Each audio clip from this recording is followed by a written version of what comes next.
there are signs the housing market may be shifting, with mortgage rates starting to come down, inventory starting to go up, and home valuations, state after state, are reporting decreases. And as a fall housing market starts to wind down and we head into the holidays, a lot of you have asked me, is now a good time to buy or sell a home? And with everything going on in the market and the economy and politically, that is not an easy question to answer. So in this video, we're going to dive into what's happening with mortgage rates, what's happening with home inventory and home prices, and what the experts think is going to happen as we head into 2025. Now let's start off by digging into mortgage interest rates. Now there has been a lot of changes over the last several months when it comes to mortgage rates. We've seen them skyrocket up to over 7% and then all of a sudden tumble to the low sixes only to rebound back up to the sevens. And a lot of people ask me, why are the rates doing that? What would cause the rates to go up and down, especially when they're hearing conflicting reports on the news? So I wanted to kind of dig into that a little bit to kind of explain how that works, why that is happening. So I found this article in Investopedia, If the Fed Cuts Rates, Why Have Mortgage Rates Been Going Up? It says, one of the most enduring myths of the past year is that once the Federal Reserve cuts or lowers the federal funds rate, it will finally pierce the mortgage rate bubble.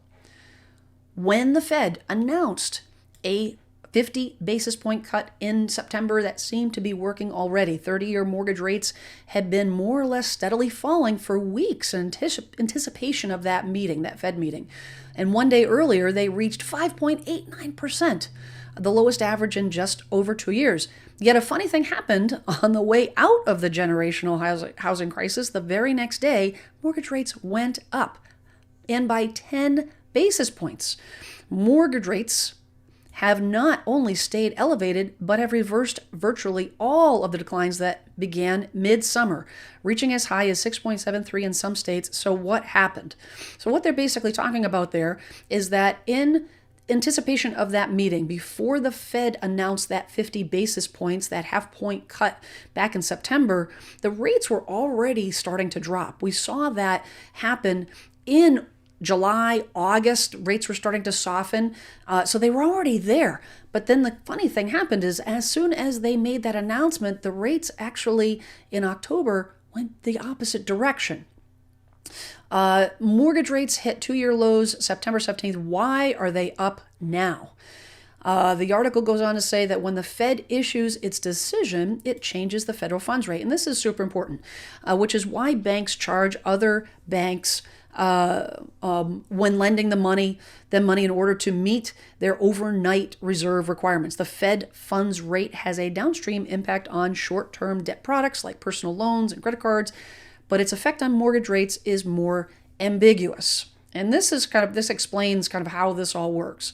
It says this helps to explain why mortgage rates were falling before Federal Chair Jerome Powell's press conference. In effect, the lower rates were already priced in. Instead of waiting on the advice of one regulatory body, lenders react to the constellation of other economic signals, which adds up to a minor temporary swing against the grain based on the riskiness of lending it to today's mortgage market. So this kind of explains exactly why, what was happening at that point in time. It says the timeline bears this out. And they're talking about, kind of what happened during that time. A middling jobs report, the jobs report came out. The Bureau of Labor Statistics can also precede mortgage rate hikes, as this can be seen in the week following the August 2nd jobs report. Lenders brace themselves for possibly an economic downturn. Likewise, the inflation report from the same agency showed consistently low inflation like the one released on September 11th. And it is often followed by lower mortgage rates, as was the case in the lead up to the meeting. So because those the jobs report, the inflation report was in a positive direction, the mortgage rates reacted immediately. It says, in other words, that the Federal Reserve and the mortgage lenders alike lowered their respective rates at roughly the same time was a case of correlation, not causation. In other words, they were doing it at the same time, but not because of each other, but because of outside circumstances. They were responding to many of the same indicators. And that's the thing is one is not linked to the other. The mortgage rate is not linked to the Fed rate. They have similar indicators that cause them to go up and down, but they're not affecting each other. And then it says, here's where things get tricky. So what happens when those indicators get a little too hot? For example, the BLS were to release an unexpectedly strong jobs report. The Fed might decide the economy is doing just fine and opt to lower the rates by a smaller than hoped for amount. But if the Fed's fund rate and the mortgage rate are not directly connected, then why would a lower rate cause mortgage rates to explode again? And the answer is related to the 10-year Treasury bond yield. Now, I'm not going to get too much into the weeds on this, but this is just going to be a stick just to the surface because this will help you understand why this matters, why this is something that's directly related to the interest rates. It goes on to say that when the economy is humming along, investors typically sell off less risky assets like bonds and buy riskier assets like stocks. The consequence of this is to reduce the price of those bonds on the market, which raises their yields. And as banks and lenders use the yield of the 10-year Treasury as a benchmark to set mortgage rates, adding in more conventional economic environments about a percentage or two on top, although the spread has gotten as high as 2.5% percentage points this month. So in other words, typically because of those rates, because they're using the Treasury bond yield as a stepping off point to determine what the mortgage rate is, typically it ends up being between 2 to 2.5% between the Fed rate and the mortgage rate. They kind of cruise along in unison, which you're going to see in a second here. It says on October 4th that the above scenario is exactly what happened. The BLS released its preliminary employment situation data for September, showing an increase of 254,000 jobs, which was way more than they were expecting. And then experts revised their Fed rate cut predictions to 25 basis points, which helped cause a bond sell-off. See, it's not directly related because the mortgage market reacted to what they thought the Fed rate was going to be. They thought the Fed was only going to cut the rate by 25 basis points, so they reacted with their bond sell-off based on that information. It says that that sell-off sent the 10-year Treasury yield to over 4% when markets opened the following Monday. Unfortunately, for would-be new homeowners, mortgage rates soon followed. This week, the mortgage rates have consistently been over 2% points higher than the 10-year Treasury yield. Now, this article does go on to make a few predictions, some general predictions. Bob Driscoll, who is the Senior Vice President and Director of Residential Lending over at Rockland Trust Company, goes on to say that although they expect to see rates drop in 2025, they're not predicting a drop to historic lows, but rather a modest drop in rates settling into a tight band with less volatility. In other words, nothing crazy. Nothing crazy, no drastic drops. We're not going to get down to 4%. We're not going to get down to 4.5% or 3%. We may not even see 5%. It's going to take a little bit of time, especially with everything that is involved. We might see a little bit more movement depending on the jobs report, depending on the inflation report, and depending on consumer confidence if mortgage applications rise. It'll be something to watch. But stay tuned because either which way, it's going to have a big effect on the housing market. Now, the other area of shifting has been in the area of inventory and home values. Now, we've seen home values starting to shift because of inventory. The more inventory, again, it's supply and demand, just like with the mortgage rates. The more inventory you have, the more that it's going to impact pricing. The less inventory, the more demand, which typically drives up home values. As we're seeing more inventory, we're starting to see those home values soften. Now, if we look at the most recent housing data, and this was actually released as of October 1st, and this is the stlouisfed.org website that tracks across the country, we can actually see that uptick in inventory is continuing to grow. So you can see right here around the beginning of the year, January 2024, you started to see that upswing in inventory. If we look at where we were pre-pandemic, which would be right around, say if we're looking at a year ago, this time pre-pandemic, October 2019, 1.2 million homes on the market is where we're headed towards. You can see that point is getting closer and closer, which is a good sign. That gets us more back into a more balanced market. We were not balanced in 2019, but we're getting closer and closer to that point as we nudge up. As of right now, October, we're at roughly 953,000 homes on the market for the entire country. But the most important thing, not so much the number, is the upswing. This upswing is positive. Now, we did have an upswing last year. We had a little bit of a downturn. Now, this is normal. When you hit the holidays, and I would expect to see a downswing coming into November, December, January. It happens every year, and you can see that downswing almost every year. So you've got January. This is the lull of the market is always during the off season, during the winter. It's typically where it is. Now, when we hit into the pandemic, the pandemic was an anomaly because of the fact of how the state of chaos that the housing market was in, the way the world was. There was all the things that were typical for across the board last 50 years were out the window. So this was an atypical situation, but we're getting back to that, finally getting back to that, where we're going to see, as of last year, we're starting to see more normalcy in the market to get back to where we were pre-pandemic. Now, I came across this great article by Fast Company that gets into the detail on exactly where we are at right now across the country in terms of inventory and home values, and what metric to watch as we head into 2025 to see how that will change going forward, what we can look forward to seeing going into the new year. So the article is titled "The Key Local Housing Market Metric to Watch Heading into 2025."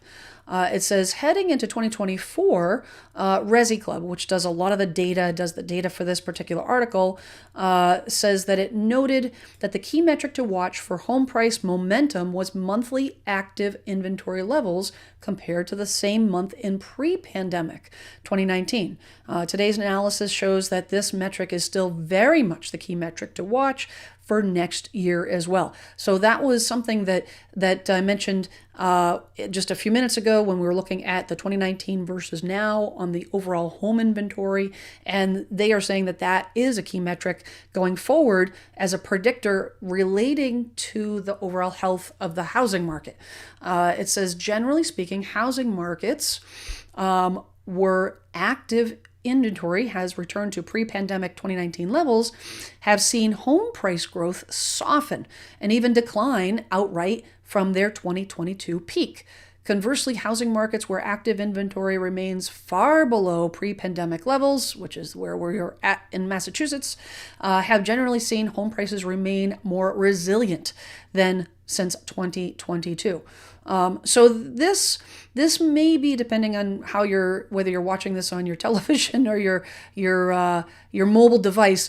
I will have links to all of these articles in the description below, so you can take those, check out where your local area is, because with each of these areas, you can hover over them. It'll tell you exactly where, in relation for that particular area, how the housing market is for home prices, what the home prices look like versus 2019, and how the inventory compares. So say, for example, Miami, Fort Lauderdale, which is interesting because, Florida has been in the news because of insurance and HOA, and it's been in the news because of all the natural disasters. And there's a lot of talk about the market, and overall, as a whole, the state has seen decreases in home value and increase in inventory. Newark, New Jersey. New Jersey has been doing notoriously well, and not surprisingly, the local home prices since the market peak, they're still 8.8% up above that, and inventory compared to the pre-pandemic, they're at negative 47.5%. So they are almost 50% below where they were in 2019. They've got a long ways to go.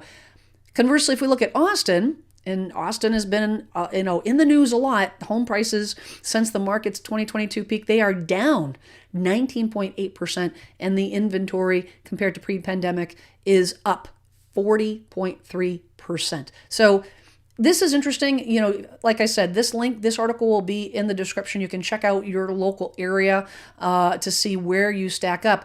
But it'll be interesting to see what happens going forward with these home values, home prices, as these areas start to catch up. As the more the market, the slower the market becomes in relation to the mortgage interest rates. If people aren't taking applications on mortgages and the interest rates continue to rise, that's going to put some pressure on buyers to hit the pause button, which is also going to mean that a lot of home sellers will do the same. And this could stall. This could move that line so that we have more inventory and more price drops going forward. Now, the article goes on to say, why is active inventory such a great metric for following home prices?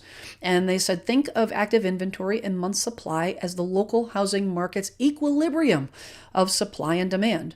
If housing demand surges and homes start selling quickly, local active inventory may begin to fall. And then if that demand surge goes beyond what's seasonably typical, it may suggest a heating up housing market. That's exactly what we saw during the pandemic housing boom for summer 2020 to spring 2022.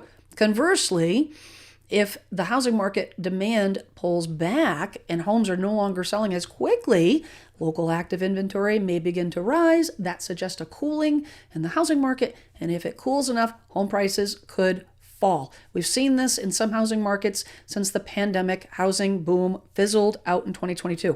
I think this is super important to know and understand if you are thinking about selling a home in the next 12 to 24 months. This is something to keep an eye out in your local market, because depending on what your plans are, if your plans are to sell and rent, or sell and travel, and you're not taking that money and putting it into another purchase, then you could be in a situation, depending on where you are, if you're getting down close to that line, things are really starting to soften, you could lose money. You could lose money in the next year to 2 years if you wait. Now, if you are selling and you're buying, it's not going to be as impactful, because if you get a hit on the sale side, you're going to take advantage of that hit on the buy side. The only difference would be is if you're moving from a market that is significantly getting significantly closer to the 2019 levels. The market is really struggling, and you're moving to a market, say if you're moving from Austin to New Jersey, Austin to Massachusetts, that's going to be tough.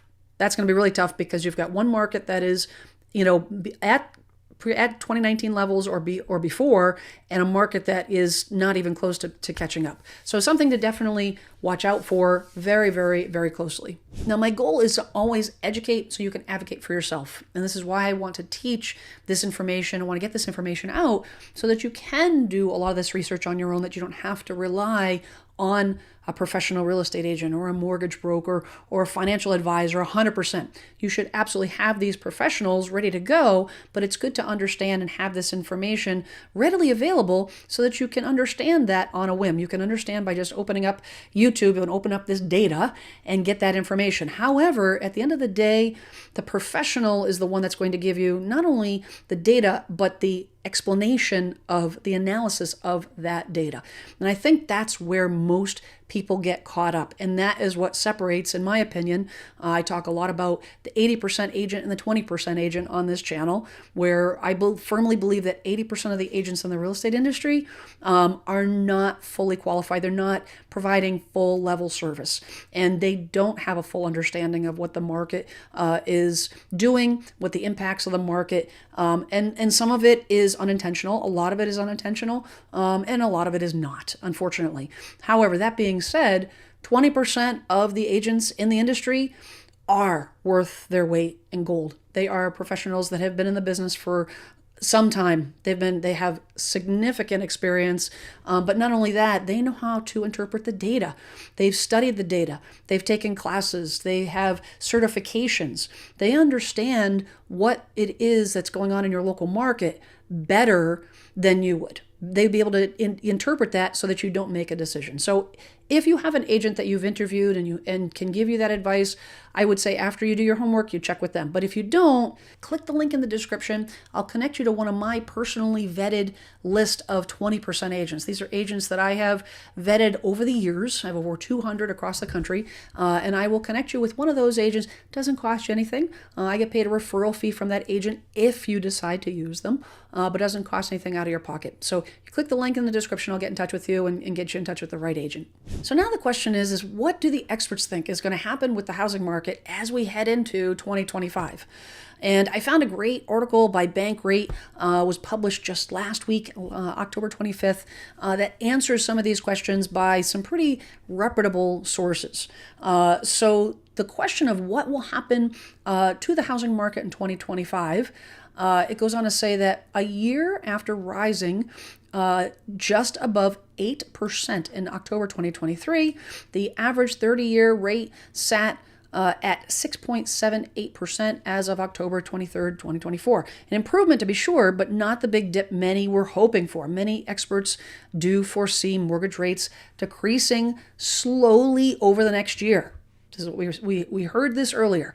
And then this expert, Bernard Markstein, president and chief economist at Markstein Advisors, goes on to say that lower interest rates will unleash some of the pent-up demand for housing in 2025, we hope. This will help keep mortgage rates above their ultra-low rate of just a few years ago, but rates will be lower than current levels. So in other words, because of the demand and all the things around it, and the economy and the jobs market and so forth, we're not expecting those rates to go down to those exceptional levels of 2.753%, but they will be lower. Goes on to say that housing inventories have been improving as of late, with a 4.3 month supply at the end of September in 2024, according to existing home data from the National Association of Realtors. Month supply of inventory, just to let you know, is the number of months it would take to sell all the inventory in a given area. So in other words, if your area has a 2.4% or 2.4 month supply of inventory, then that means it would take exactly 2.4 months if absolutely no inventory came on the market on a given day. How long would it take to sell everything on your market to zero? And that's what that 2.4, 2.9% represents. And it goes on to say that while they're still well below the 5 to 6 months are typical, and that's the goal, 5 to 6 months of inventory is what the goal is to give you a more balanced market. We're well on our way. To give you a point of reference, back during the pandemic, you were looking at 0.1 month of inventory. It was like that way in Massachusetts for a long time. Long time. We're still only at about 1.4 months of inventory here in Massachusetts, or in Plymouth, I should say. It's very, very low. In some areas, it's even lower. Now, if we go on to home sales, will home sales decline? It says the number of homes sold has fallen off in 2024, with the most recent existing home sales sliding both month over month and year over year, according to the National Association of Realtors. Buyers staying on the sidelines, anticipating lower rates, and hoping for prices to moderate. Quite frankly, just to be more affordable. Lawrence Yun, who's the chief economist at the National Association of Realtors, who has a history of excellent reporting, accurate data, has always been very on the Johnny on the spot when it comes to data, says that home sales have been essentially stuck at around a 4 million unit pace for the past 12 months, but factors usually associated with higher home sales are developing. There are more inventory choices for consumers, lower mortgage rates than a year ago, and continued job additions to the economy. It's kind of what we were talking about earlier. CoreLogic who predicts that total home sales will increase by 9% in 2025 compared to 2024. Chief economist Selma Hemp says that in addition to lower mortgage rates helping drive home sale activity next year, she says greater availability of homes for sale will help home buyers' choices and improve availability as it reduces the probability of bidding wars and escalating home price appreciation. We only need one house per buyer, but at the end of the day, people want options. And even if that one house, the only house on the market, is the one that you ultimately buy, I know from experience, I will wait until I have, a few to choose from just to make sure that that's the one that I absolutely will buy, if that's the right one for me. So 100% greater availability will help not only bring people out, but it'll bring people to the point of decision making. And they go on to say that the lower the rates go, the more likely we'll see homeowners locked into lower rates finally feeling comfortable about selling their current home to buy a new one. Roughly 70% of mortgage debt is currently below a 5% interest rate, and that number is shrinking as people sell their homes. If rates continue to decline, we'll likely see a lock-in effect soften, which I think we're already starting to see that, and consumers will be more willing to purchase a home and take on a higher rate than they currently have. Will housing inventory increase? I think this is all tied together 100%. Inventory has been increasing very slowly. But if it is to grow meaningfully in 2025, don't expect it to come from existing homes. And this is something that I've been talking a lot about on my live streams, is that we need new construction. We need more new homes. The existing homes is not enough to get us out of this unaffordability mess that we're in. Now, at the end of the day, the decision whether you should buy or sell a home is always going to be a personal decision. It is not going to be a question that's answered by market conditions. It's always going to be a question that is answered by your own personal decisions, and whether that be walking away from a low interest rate because it makes sense for your family, and maybe you're moving out of an area that has high appreciation and you're going to take advantage of an area that has some depreciation to give you more house and more financial security going forward. You're not going to necessarily allow a lock-in effect, keep you in your current situation. I think it's important to look at your situation as a whole to make sure that all the most important questions are answered, not just whether you should buy or sell a home. Because at the end of the day, your personal economy is always going to be the first and foremost thing above whatever the national economy is doing. But if you want more information about what else is happening in the housing market, you may want to check out these videos. I'm Jen Sylvester, and I'm here to help you be a savvy home seller.